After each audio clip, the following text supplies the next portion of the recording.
Vos émissions préférées, elles sont toutes sur Radio Grand Lac. Cette émission vous est présentée par l'Association des maires de Savoie.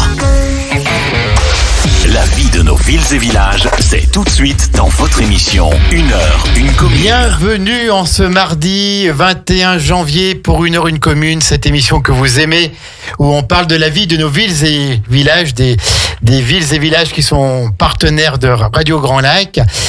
Bienvenue à celles et ceux qui nous rejoignent pour le moment. Vous êtes peut-être en voiture, vous êtes peut-être chez vous tranquillement, vous êtes encore au travail. Et on accueille aujourd'hui la Motte Servolex, commune très connue, commune rurale, commune agricole, commune urbaine, et donc qui est notre partenaire. Et tous les 3e mardis du mois, c'est l'heure de la Motte Servolex. Alors aujourd'hui, on va parler du CCAS de cette commune, du Centre communal d'action sociale. On va parler des aînés, on va parler de la politique en faveur des seniors et des aînés, mais également en faveur de la petite enfance, les deux extrémités, si je puis dire, de la vie. Et pour en parler, on a celle qui sait le mieux le faire, puisque c'est tout simplement la directrice du CCAS. Alors, elle est encore jeune, directrice de ce CCAS. Elle est jeune elle-même, mais elle est jeune directrice puisqu'elle est là depuis 4 mois. Elle apprend comment fonctionne la mairie de la Motte Servolex sous l'autorité, bien sûr, de Luc Berthoud et de Brigitte Villigens, qui est adjointe aux affaires sociales. C'est Aurore Dupaïs. Bonjour Aurore. Bonjour. Ça va Aurore? Oui, ça va, merci. Oh, le bonjour, il était mignon, il était tout timide. Ça va. Voilà, donc bienvenue Aurore Dupaïs, directrice du CCAS de la Motte Servolex depuis 4 mois, je crois.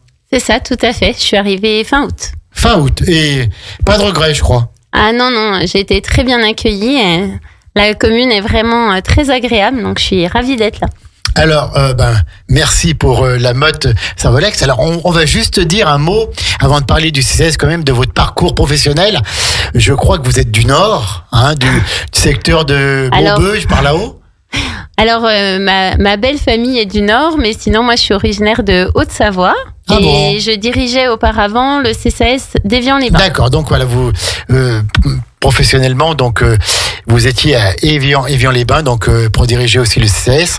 Au bord du lac Léman, c'était pas mal non plus le cadre là-bas. Ah, le cadre était aussi très agréable, effectivement. Et puis donc vous êtes, c'est le seul poste que vous avez fait à Évian-les-Bains, puis la Motte Servolex. Alors auparavant, j'étais responsable de formation dans un GRETA, donc c'est un centre de formation pour adultes en santé sociale. D'accord. Et voilà, le CCAS était un partenaire et naturellement, dans mon parcours, j'ai progressé vers les CCAS et découvert les collectivités territoriales. Bravo, voilà, tout à fait. Vous êtes devenu membre des collectivités locales et donc le social, ça a toujours été un peu votre fibre, votre passion. Alors oui, effectivement, j'ai fait des études en psychologie. J'ai un doctorat en psychologie. J'ai travaillé un peu à l'université. Un doctorat en psychologie. Oui. C'était quoi? Comme quoi, ça mène à tout.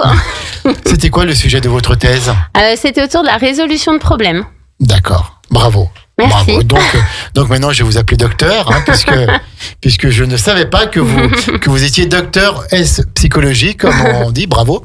Et donc ensuite, vous êtes venu dans le CCAS. C'est très important la psychologie, pour gérer d'une part le personnel, puisque je crois que vous avez 170 personnes à gérer, et on sait que ces 170 personnes font un travail remarquable, mais qu'il faut gérer constamment de l'humain, et parfois ça demande de l'énergie, ça demande de la diplomatie.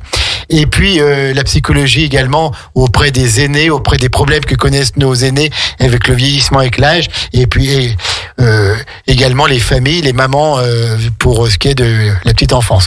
Donc vous êtes vraiment la bonne personne au bon endroit alors. Merci beaucoup. C'est vrai que mes études m'aident à la fois dans la partie écoute, alors à la fois des usagers et puis effectivement du personnel. Et puis ça m'a appris aussi toute la partie un peu analyse, synthèse, parce que c'est aussi ce qu'on attend d'une directrice, c'est-à-dire d'être en capacité de suivre l'actualité, de repérer les évolutions et puis d'apporter aux élus un petit peu des informations pour les soutenir dans leur prise de décision. Technicienne, hein, c'est ça. Voilà, vous n'êtes pas élu, vous êtes la technicienne qui conseille, qui accompagne les élus, qui peut dire dans telle situation, attention, parce que là, voilà, il y a tel problème psychologique qui peut se poser et tout. Tout à fait. Donc vous avez un rôle primordial. Alors, pourquoi est-ce qu'on fait des études de psychologie ? Au départ, c'est, en tout cas pour ma part, parce que l'humain, ça m'intéressait et j'avais envie de comprendre comment fonctionnait l'être humain et voilà, mieux comprendre toutes les spécificités, toute la variété des réactions humaines. Et c'est vrai que dans le monde où l'on vit maintenant, qui est un peu perturbé, qui est incertain, où l'homme n'a peut-être plus vraiment la place qu'il devrait avoir, la psychologie peut être très utile pour accompagner les personnes. Hein. Oui, je trouve qu'aujourd'hui, il y a quand même beaucoup d'isolement. En tout cas, c'est ce qu'on nous on perçoit quand on fait un petit peu des analyses des besoins sociaux sur les territoires. Les gens sont de plus en plus isolés, ils vivent de plus en plus seuls, de plus en plus longtemps. Mais seuls, du coup, et il y a des vrais enjeux, je pense, pour la société de demain, à réfléchir comment effectivement recréer du lien, mettre des solidarités en place, etc.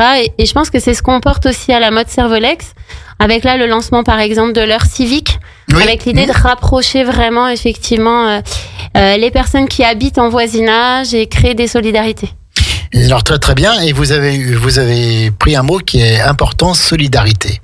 Hein, il faut être solidaire de tous. Et qu'est-ce que la docteure en psychologie peut nous dire sur cet isolement, sur ce lien social qui s'efface un peu trop parfois et les personnes sont seules, alors notamment en ville où les personnes âgées peuvent être dans leur appartement et ne voir personne du matin au soir. En campagne, c'est peut-être un petit peu moins vrai parce que il y a toujours des voisins qui passent, il y a la voiture qui passe, on connaît, etc. Qu'est-ce que la docteure en psychologie peut nous dire là-dessus sur les causes et comment traiter ces causes? Alors, je pense qu'il y a des choses assez conjoncturelles, assez sociétales. Hein. Les gens se séparent beaucoup plus qu'avant. Les gens vivent plus longtemps. Donc, forcément, on a, avec cet allongement de la durée de vie, des personnes qui vont se retrouver âgées et seules, avec des enfants qui, du coup, vivent leur propre vie, ce qui est normal. On constate, par exemple, dans les logements, on était à environ 2,4 personnes par logement en moyenne. Maintenant, on est descendu plutôt aux alentours de 1,4, 5, 6, 7. C'est-à-dire que les gens vivent effectivement, ont plus de difficultés peut-être à vivre ensemble qu'avant. Est-ce qu'il y a plus d'individualisme peut-être, moins de tolérance aussi. Mais on sait que cette solitude, elle joue sur l'estime de soi aussi. Et que on est des êtres humains et des êtres sociaux et on a besoin de relations sociales et que l'absence de relations sociales va nuire à la santé en général. À la santé, qu'elle soit physique ou mentale. Tout à fait. Et donc, vous voyez, c'est intéressant, on est passé de 2,4 occupants, si on peut dire, par appartement à 1,2. Un petit peu plus quand même, 1,5. 1,5, d'accord, ok. Voilà. Oui, donc on voit bien que... Alors... Est-ce que cet isolement vient aussi, vous l'avez dit, c'est sociétal avec les familles recomposées, etc., les séparations, et puis les écrans qui nous individualisent, qui nous isolent parfois? Peut-être que ça joue aussi. Alors là, c'est plus des études de sociologie qu'il faudrait faire. D'accord. Et là, le docteur en psychologie est en train de me dire arrêtez de me poser ces questions. Je ne suis pas sociologue, je suis psychologue. Alors, Aurore, on revient donc dans votre domaine, la psychologie, donc le CCS de la mode Servolex. Quelles sont les grandes compétences? On rappelle, c'est le Centre communal d'action sociale. Chaque commune de France a un CCS, c'est ce qu'on appelle un budget annexe. Il y a le budget général de la collectivité. Dans les budgets annexes, il y a notamment le CCS. Alors nous, sur le secteur de Grand Lac, on a en plus un CIAS, un centre intercommunal d'action sociale, qui n'a pas les mêmes compétences, qui peut avoir des compétences mutualisées par rapport aux communes, mais chaque commune garde quand même son CCAS.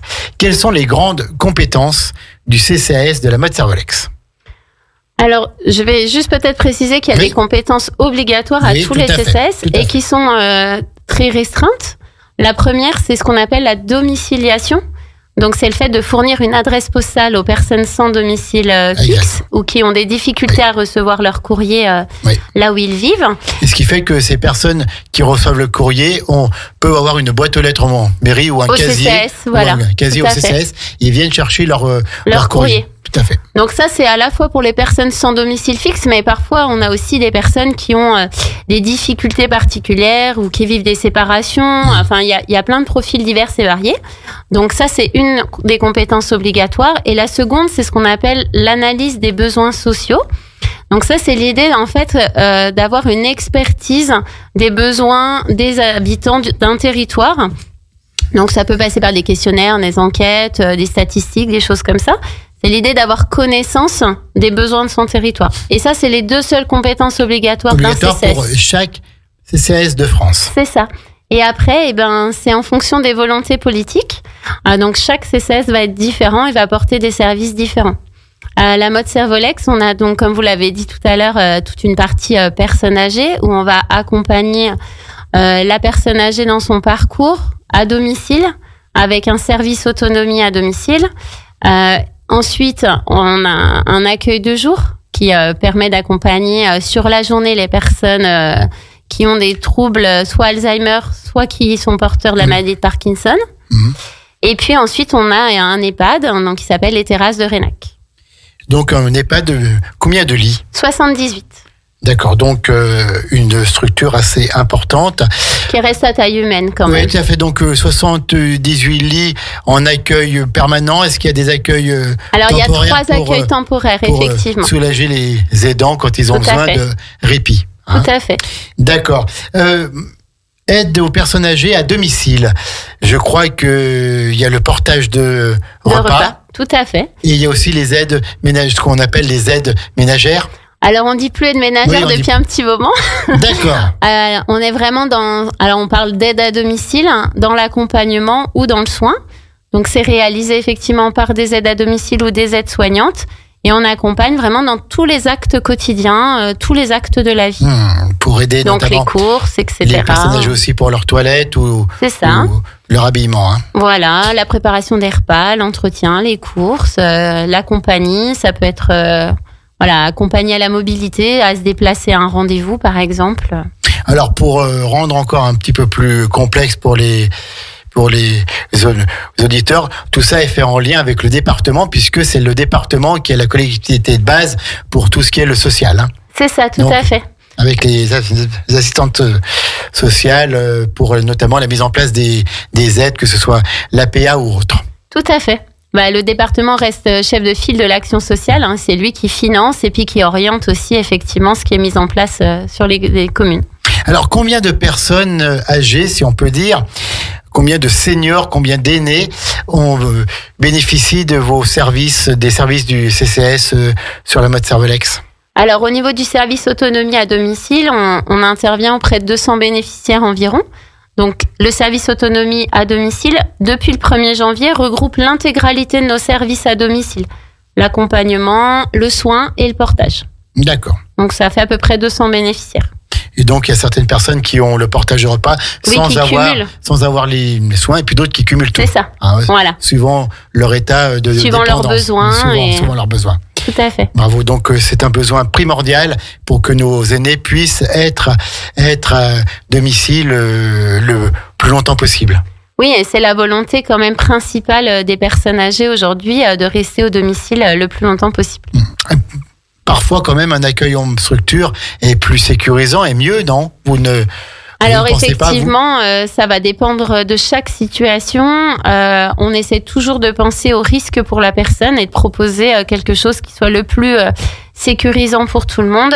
Il est évident que tout ce qui est lié aux troubles cognitifs, dans différentes pathologies, mais par exemple autour de la maladie d'Alzheimer, peut rendre le maintien à domicile plus complexe, puisqu'on a des personnes qui ne vont plus avoir conscience du danger et qui vont se mettre en danger elles-mêmes sans s'en rendre compte. Oui, sans le voir, oui. C'est ça. Bien sûr. Portage de repas à domicile, on en a parlé avec votre prédécesseur, avec Olivier Michelet. Tout à fait, qui était invité lors de la dernière émission. Parce que je crois que les repas sont préparés par la cuisine centrale. Par la cuisine centrale. Hein. Tout à fait. Donc la cuisine centrale est aussi un service de CCAS. Elle prépare 900 repas par jour. À la fois pour le portage de repas, c'est à peu près 80 bénéficiaires. Pour l'EHPAD, les terrasses de Reynac, mais aussi pour toutes les écoles de la commune. Et je crois même que l'EHPAD est vraiment à côté de la cuisine. C'est ça, ils sont voisins. Comme ça, quand on porte à manger, c'est tout frais. C'est ça, c'est tout frais, tout chaud. Avec donc le repas global pour la journée, une entrée, un plat chaud, un fromage, un dessert, le pain, et puis pour le soir, un potage et un laitage. C'est ça, et un plat chaud, ouais. Tout à fait. Et le plat chaud pour le midi. Donc ça, c'est 80 personnes. Et pareil, c'est un petit peu à la carte. On peut choisir les jours où on en a besoin. Tout à fait. C'est en fonction des besoins de chacun. Voilà, il n'y a pas d'obligation. Ça peut être une seule fois par semaine ou plusieurs fois. C'est au choix. Et on peut changer, mais il faut annuler, bien sûr, quelques jours au moins 48 heures avant, si par exemple on s'en va. Ah oui, il faut prévenir un peu avant, effectivement. Portage de repas à domicile, une des premières compétences et missions du CCS pour le maintien à domicile. L'EHPAD, pendant qu'on est dans les repas, donc là c'est aussi les repas de l'EHPAD. Oui, tout à fait. Donc des repas qui sont équilibrés, qui sont adaptés aux personnes âgées. Certains peuvent avoir des soucis pour mâcher, pour tout. Donc voilà, c'est vraiment... C'est adapté, effectivement. C'est adapté. Et donc ça, c'est combien de repas par jour? C'est 78 en gros? Alors un tout petit peu moins, puisque on n'a pas non plus toutes les places d'accueil temporaire sont pas forcément prises tout le temps. Donc voilà. Vous avez des places en accueil temporaire? Oui, on a 3 places en accueil temporaire. Oui, mais ce n'est pas pris tout le temps. Non. Il y a des vacances, quoi. Voilà. Il y a des périodes creuses. Si des personnes de la Motte Servolex sont dans ce cas, ou un parent, qui nécessite une présence quasi constante et veulent tenter cet accueil temporaire, qu'ils le fassent. Voilà, qu'ils n'hésitent pas, effectivement, sur l'accueil temporaire, on a des disponibilités. Et c'est souvent une très belle chose parce que ça permet aussi à la personne d'être chouchoutée, puisqu'elle elle est vraiment dans un milieu médicalisé avec des aides-soignantes, avec des infirmières dont c'est le métier et on les remercie encore. Et puis ça permet à l'aidant familial de prendre un petit peu de congé ou de repos en ayant la tête tranquille puisque pas de soucis à se faire par rapport à son parent, etc. C'est ça, tout à fait. Donc, si on veut ça, on prend contact où? Alors, ça peut être directement à l'EHPAD. On donne le portable d'Aurore du pays, non?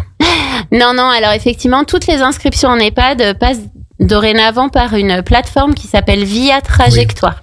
Oui. Et qui fonctionne pas mal apparemment. Et qui fonctionne très bien, qui était portée par l'État et qui s'est extrêmement généralisée, qui est plutôt simple d'utilisation et qui est obligatoire pour toutes les inscriptions en EHPAD, que ça soit en accueil temporaire ou en accueil permanent. En accueil permanent aux terrasses de Reynac, il y a une durée d'attente pour... Alors oui, il y a une liste d'attente parce qu'effectivement, on est plutôt au complet.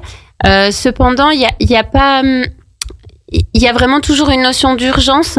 Oui. Donc, il faut pas hésiter en fait à nous solliciter. On étudie les dossiers chaque semaine. On essaie vraiment de prioriser en fonction des urgences et des besoins pour être au mieux. Après, moi, je pourrais conseiller effectivement quoi qu'il arrive déjà de faire le dossier sur Via Trajectoire parce que ça prend un peu de temps. Il faut quand même joindre des documents. Il faut que le médecin traitant remplisse. Oui. Donc, même si on n'est pas pressé, même si on se dit c'est pas pour tout de suite, déjà faire le dossier sur Via Trajectoire, ça permet d'être à jour. Et puis ensuite, quand on arrive un petit peu au bout et que ça devient urgent, il faut pas hésiter à nous téléphoner pour faire part de l'urgence de la situation. Et je crois, c'est pas parce qu'on a fait le dossier qu'on est obligé de dire oui à la première proposition. On peut dire non parce que mon parent, je pense qu'il peut encore être à domicile et dans 2 mois après, si la situation de santé s'est détériorée, là dire oui. C'est ça, tout à fait. Voilà, c'est pas parce qu'on dit non qu'on perd son droit. Non. Pas du tout. Donc un EHPAD où il y a aussi des animateurs, où on fait des activités, où on anime nos aînés. Tout à fait. Alors, on a la chance d'avoir une animatrice qui est très dynamique. Et surtout, on a beaucoup de bénévoles, une vingtaine de bénévoles qui interviennent au sein de l'EHPAD. Je les en remercie d'ailleurs parce qu'ils font vivre l'EHPAD au quotidien. Alors, l'animatrice Emmanuelle, elle est superbe, mais toute seule, elle pourrait pas en faire autant. Donc, vraiment, c'est l'ensemble à la fois des bénévoles et puis de l'équipe qui permet de proposer autant de choses au sein de l'EHPAD. D'ailleurs, juste avant de venir, je suis passée vite fait les saluer et ils étaient en train de chanter avec des bénévoles qui animaient le goûter. Génial. Donc c'est toujours très vivant. Merci à tous ces bénévoles et puis bien sûr l'animatrice et à toutes les personnes qui travaillent dans un EHPAD avec chaleur, avec humanité, parce que parfois ce n'est pas facile et ils arrivent toujours à garder le sourire et à donner beaucoup de chaleur à nos aînés. Merci beaucoup Aurore Dupéis, directrice du CCAS de la mode Servolex. On va faire une pause musicale et puis on reviendra parce qu'on a encore plein de choses à parler. On parlera un petit peu de l'accueil de jour aussi. On a parlé de l'accueil temporaire et puis on parlera peut-être des aides sociales si vous en donnez. Puis on parlera du CCAS encore. On a pas mal de choses à dire. On est toujours en direct sur Radio Grand Lac. 1h1 commune avec la mode Servolex. À tout de suite les amis pour la suite de l'émission. La radio de l'identité locale à Aix-les-Bains et autour du lac du Bourget, Radio Grand Lac sur 92.1. Cette émission vous est présentée par l'Association des maires de Savoie.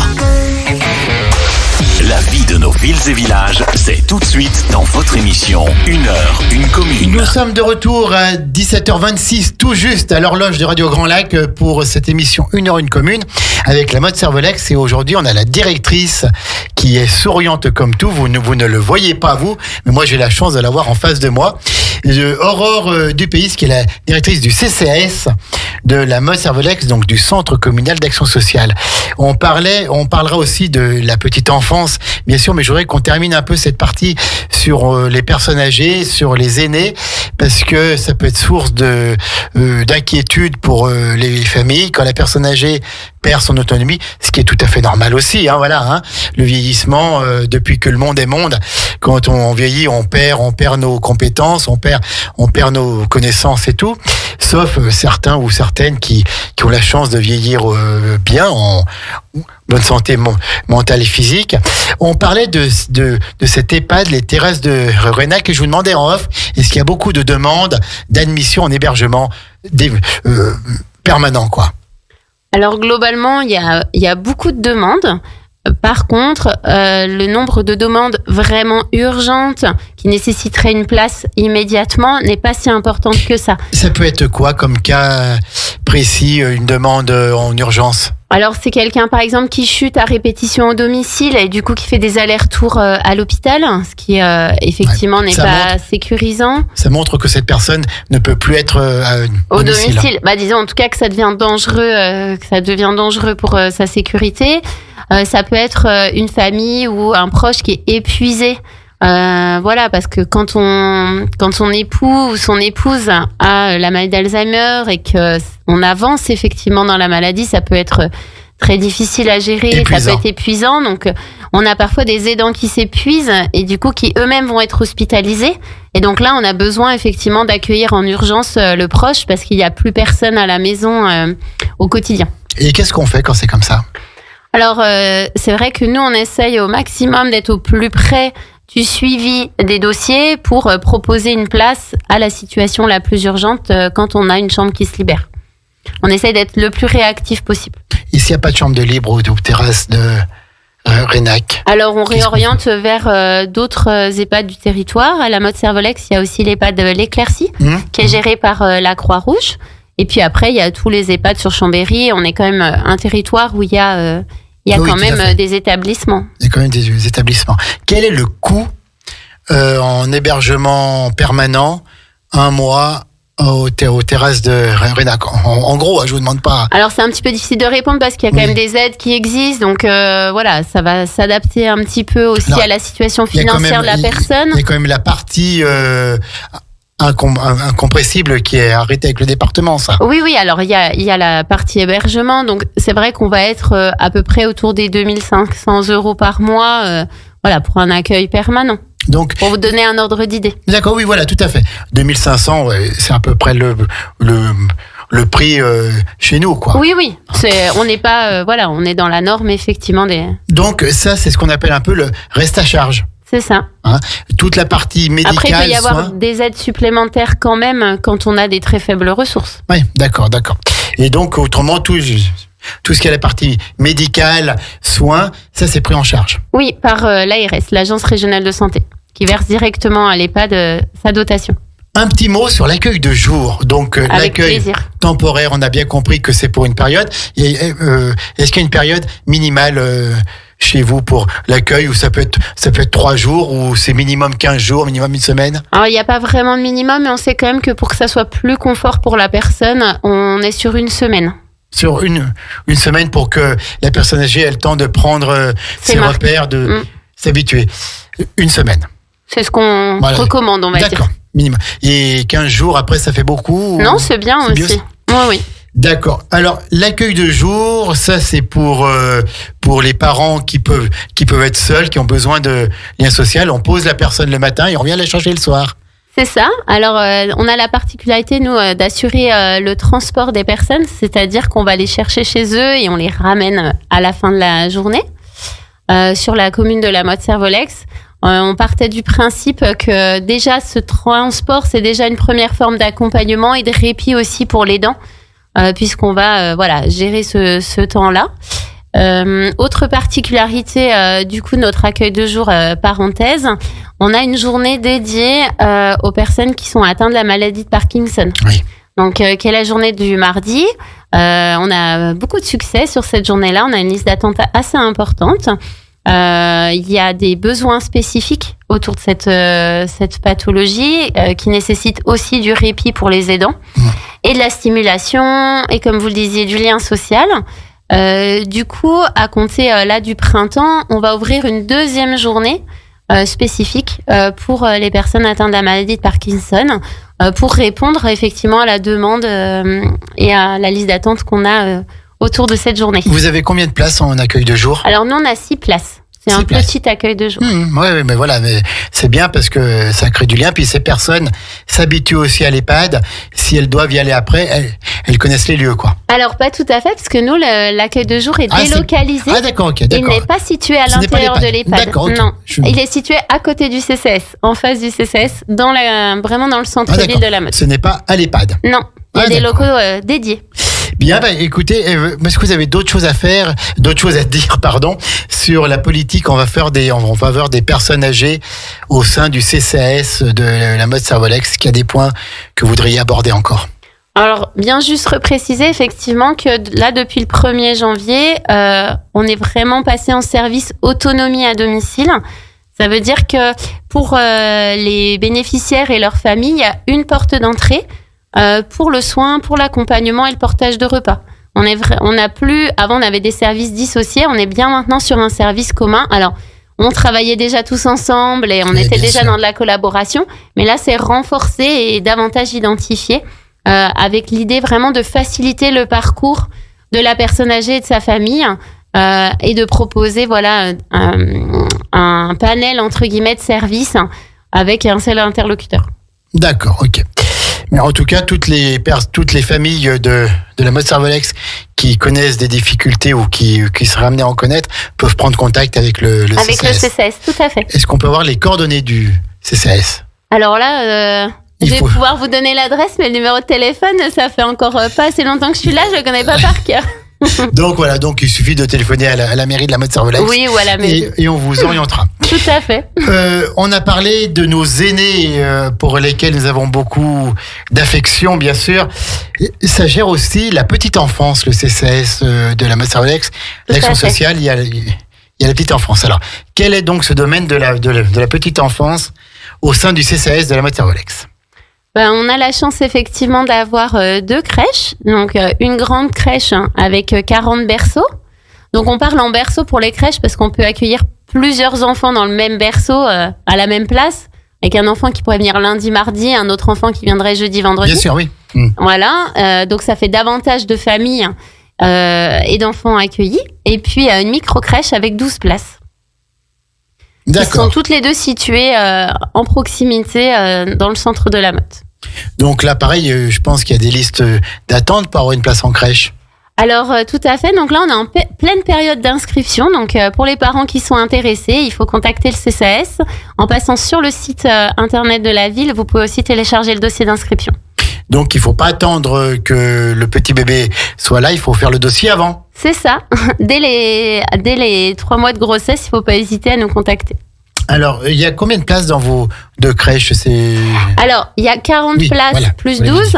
Après, ça veut pas dire qu'on accueille 12 enfants. On peut accueillir plus d'enfants parce sur des que temps partiels, par exemple. Il y a 12 places sur la journée. C'est ça. Il y a 12 voilà. places sur la journée. Mais si vous mettez votre enfant le lundi et le vendredi, il y a la même place qui est libre les autres jours. C'est ça, pour un Donc, autre enfant.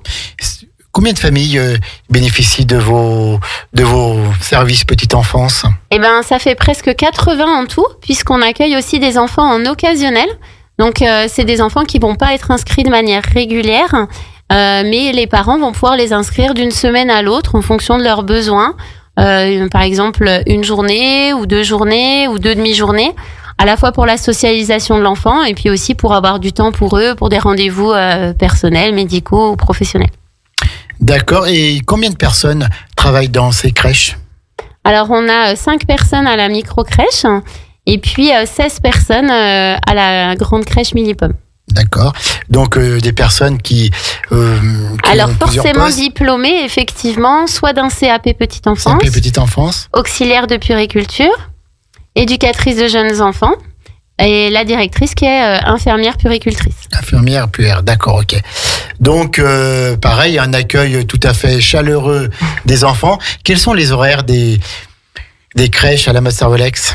Alors, on a des grandes amplitudes d'ouverture, puisqu'on ouvre de 7h30 à 6h30, afin de répondre au mieux aux besoins des familles Pour les parents qui travaillent de bonne heure qui travaillent. ou qui rentrent tard ça. du travail. Tout à fait. Et la micro-crèche, donc c'est pareil aussi? C'est plus petit, mais c'est le même principe. Oui, tout à fait. Est-ce que vous avez, alors ça, ce n'est pas géré par le CCAS bien sûr, mais des structures privées, des MAM ou Alors, autres? il y a 2 structures privées sur la Motte-Servolex, plutôt dans la zone du Landier, qui sont effectivement privées et qui sont des micro-crèches. Et puis, il y a une MAM qui vient d'ouvrir là Donc au mois de une maison septembre. d'assistante maternelle. L'assistante maternelle, voilà, qui est indépendante aussi, qui accueille 10 enfants. 10 enfants. D'accord, donc mais ça c'est privé, c'est purement privé. Bien C'est sûr, ça. c'est en lien avec pareil les services du département, bien sûr pour avoir les agréments. Les autorisations Hein, d'ouverture. les autorisations, Tout à fait. les agréments pour que tout soit bien sûr adapté au pitchoun. Tout à fait. Et donc est-ce que vous avez des projets sur le CCAS, des nouvelles structures qui peuvent voir le jour, des agrandissements ou autres? Alors, on est en pleine réflexion par rapport à la grande crèche Millipom qui est dans un bâtiment vieillissant. Mais pour l'instant, voilà, je voudrais pas m'avancer. On est seulement à la phase d'études et de réflexion sur le devenir effectivement de cette restructuration. Est-ce qu'on agrandit? Est-ce qu'on délocalise? Est-ce qu'on refait dans les mêmes locaux? Il n'y a pas du tout encore de décision de prise.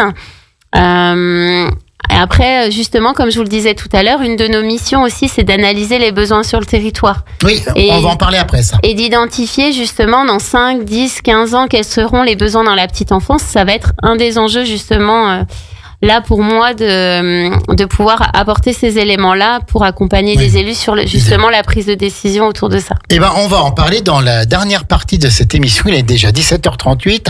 Je vous rappelle qu'à 19h30, vous aurez notre équipe du Cinéphile avec la 16/9e, Kevin, Guillaume et Vincent. Cette émission, la 16/9e, que vous attendez avec impatience chaque mardi soir à 19h30.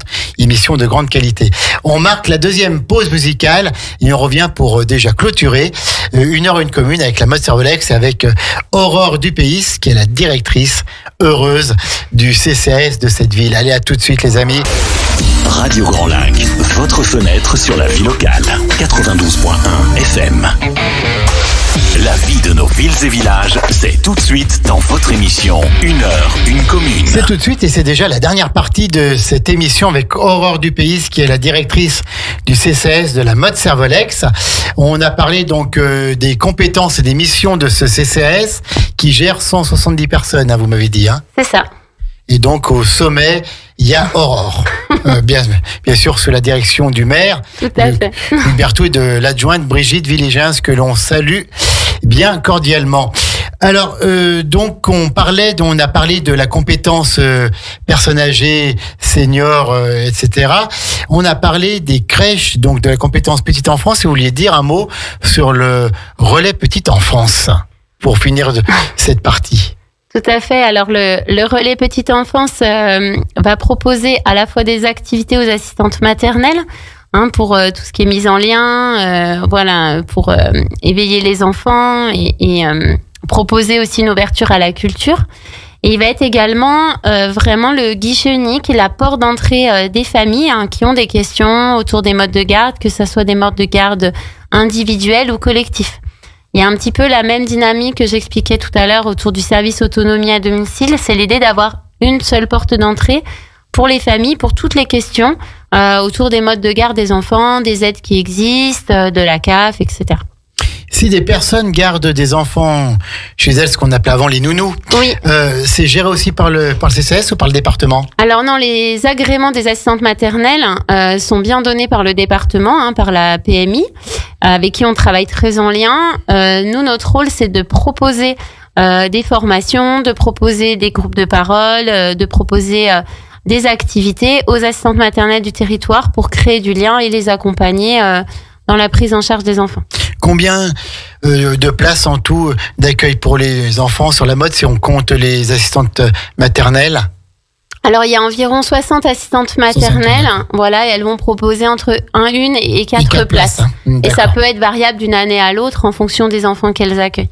D'accord, donc ça fait quand même pas mal de possibilités. Puis en plus, on rappelle les 2 crèches et la micro-crèche. Tout à fait. Donc ça fait quand même pas mal de services pour la petite enfance.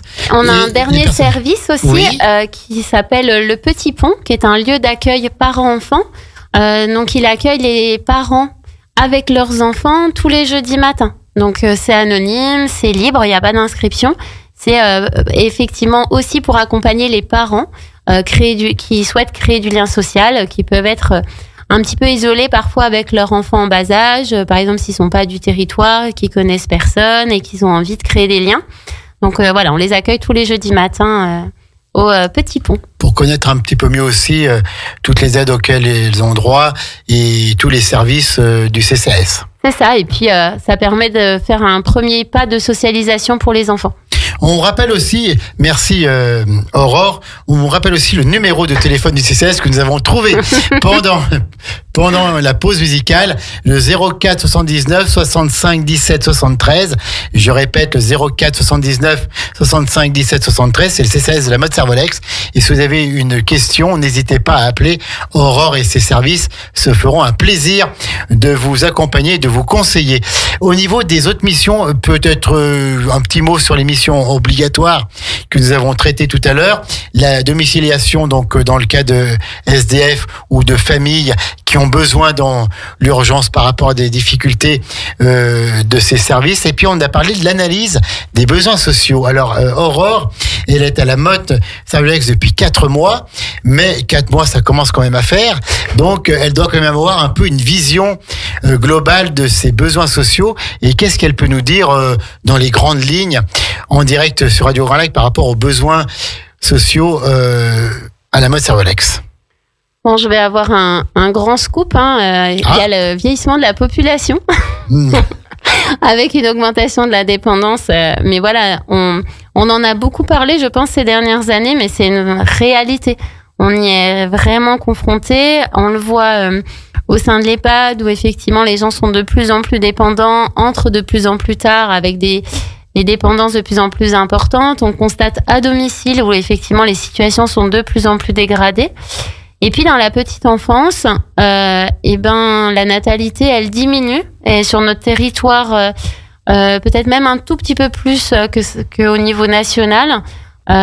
Et donc voilà, on a de moins en moins d'enfants, il y a de moins en moins de naissances. D'où l'intérêt de se poser la question de la projection dans les futures années et des besoins qui seront ceux de la population dans 5, 10 ou 15 ans. Donc ça, c'est un travail que je vais mener sur l'année 2025. Alors, pas toute seule, bien sûr. Bien sûr. Parce qu'il est important d'avoir pas juste une idée de ce qui se passe, mais vraiment des informations plus précises, des statistiques, etc.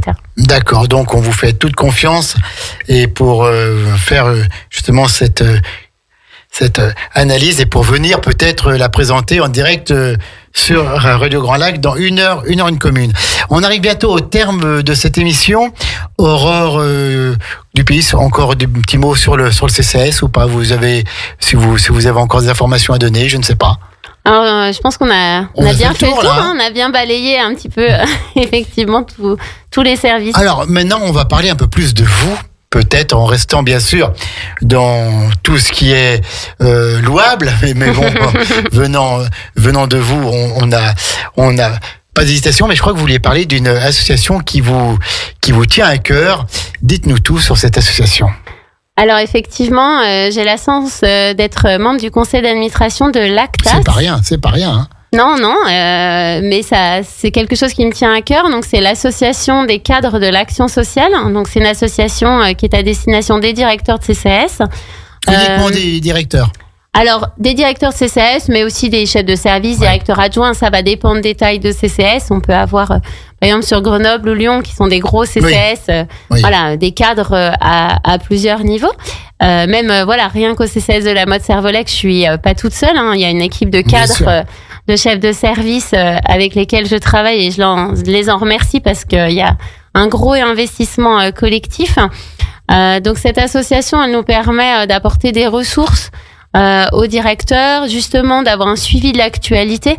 On sait à quel point l'actualité peut être mouvante, n'est-ce pas, avec autour des lois, des nouveaux décrets qui peuvent sortir, des évolutions de la réglementation. Donc on a un vrai soutien, juridique. Et puis quand on est en train de monter un projet, de mener effectivement des démarches, on peut compter sur les collègues, se soutenir.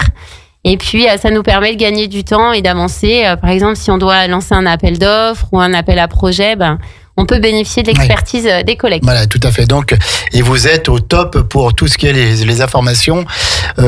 Vous avez ça avant les autres et puis vous avez des accompagnements entre collègues aussi. Effectivement, parfois ça permet, notamment pendant la période Covid, on arrivait à avoir des infos un peu en primeur qui arrivent par le réseau. Donc, c'est toujours intéressant. Ça permet de pas rester seul. Bien sûr. En plus, c'est vrai que vous gérez de l'humain. Hein, donc que ce soit une personne âgée, que ce soit un enfant en bas âge, vous gérez de l'humain. Donc c'est pas Yaka Faucon, on prend en compte, et ça venant de vous, je n'en doute pas, on prend en compte la dimension humaine, la situation particulière de la famille, qui connaît des difficultés ou pas, puisque si c'est dans le cadre d'une naissance qui cherche une place en crèche, on peut pas dire qu'elle connaît des difficultés, mais en tout cas des inquiétudes. Et donc il faut que vous soyez là pour accompagner tout ça avec le cœur qui est le vôtre. Et quels sont les projets d'Aurore du Pays pour les prochaines années? Être toujours à la Motte Servolex? Je viens d'arriver, donc je vais effectivement m'installer un petit peu. En tout cas, il y a beaucoup de beaux projets au niveau de la commune. Je pense qu'on en a déjà. Alors, on n'en a pas parlé nous aujourd'hui, mais sûrement que tout le monde en a entendu parler. On a le projet de ferme communale maraîchage qui nous occupe pleinement, dans lequel la cuisine centrale est engagée. Du coup, les structures. Je l'ai évoqué un petit peu. Il y a le projet autour de la crèche où il y a un beau projet, je pense à mener, et puis probablement que d'autres projets émergeront. On verra aussi en fonction des élections si Luc Berthoud reste avec nous pour la suite des événements. Je suis sûre qu'il y aura plein d'autres projets à venir. Donc une commune dynamique, un CCAS dynamique et une directrice qui est très bien là, qui est heureuse. Tout à fait. Moi, je suis ravie d'avoir rejoint la commune. Il y a des valeurs qui me tenaient à cœur autour du développement durable, la protection de la nature, et puis vraiment d'être tourné vers les habitants, c'est des choses qui étaient importantes pour moi. Donc là, on est vraiment ancré sur un territoire au plus près des habitants. C'est ce qui me tient à cœur. Alors, Aurore du Pays, quand vous n'êtes pas à votre poste de directrice du CCS, quand vous ne gérez pas les dossiers sociaux avec vos équipes, qu'est-ce que vous faites? À quoi vous carburez? Et quels sont vos autres centres d'intérêt, vos passions? Alors, je suis souvent au bord des terrains parce que du coup, j'ai mes 2 garçons qui jouent au soccer rugby. Ah, d'accord. Donc, ça m'occupe un petit peu, effectivement. Donc, les dimanches après-midi. Alors, déjà, c'est plutôt le samedi parce qu'ils sont, les jeunes, c'est encore c'est plutôt le samedi, mais effectivement, entre les entraînements et les matchs le samedi, ça nous occupe. Et sinon, j'aime beaucoup le ski. Ouais. Alors, j'ai encore pas eu le temps de trop découvrir les stations de Savoie, mais ça ne saurait tarder. Faites-le avant la fin de l'hiver, hein, parce que. C'est vrai que là, avec le redoux, en plus, ça peut être un peu compliqué dans les semaines à venir. Et puis, sinon, j'ai la chance aussi de pratiquer la danse, voilà, dans un club à Cognac. Danse classique, danse de salon? Non, je fais de la country alors. D'accord, ok. Bah, j'avais la semaine dernière dans le cadre d'une heure une commune Grésy-sur-Aix, l'association Tous en rythme qui propose des cours de country, donc c'est très bien, de la danse en ligne quoi. C'est ça, tout à fait. Tout à fait. Donc si vous voulez voir Aurore, vous allez donc au bord des scènes et parfois vous vous produisez avec. Non. On n'en est pas là. Non, c'est vrai. Donc, en tout cas, on vous souhaite pleine réussite pour la country, pour vous évader un peu, parce que vous avez un métier qui n'est pas toujours facile. On rappelle que vous gérez de l'humain, des situations qui peuvent être complexes, difficiles, et il faut que vous soyez là, il faut que vous donniez la bonne réponse au bon moment, que vous accompagnez parfois de la détresse ou du bonheur, mais vous devez être présente, et vos qualités humaines et psychologiques sont sans doute un atout pour la mode Cervelex et pour son CCAS. Merci Aurore. Merci à vous. Un petit mot encore à dire pour clôturer le bal? Eh ben, juste vraiment, je voudrais remercier les équipes parce que moi, je peux rien faire toute seule. Et quand je suis arrivée à la mode, j'ai vraiment rencontré des équipes hyper investies, des personnes solidaires, motivées, engagées. Et je tiens à les remercier parce que au jour le jour, c'est elles qui travaillent auprès des personnes au quotidien. Et c'est des métiers de passion, comme vous le dites, on est avec de l'humain, c'est pas toujours facile. Et vraiment, je tiens à remercier leur investissement.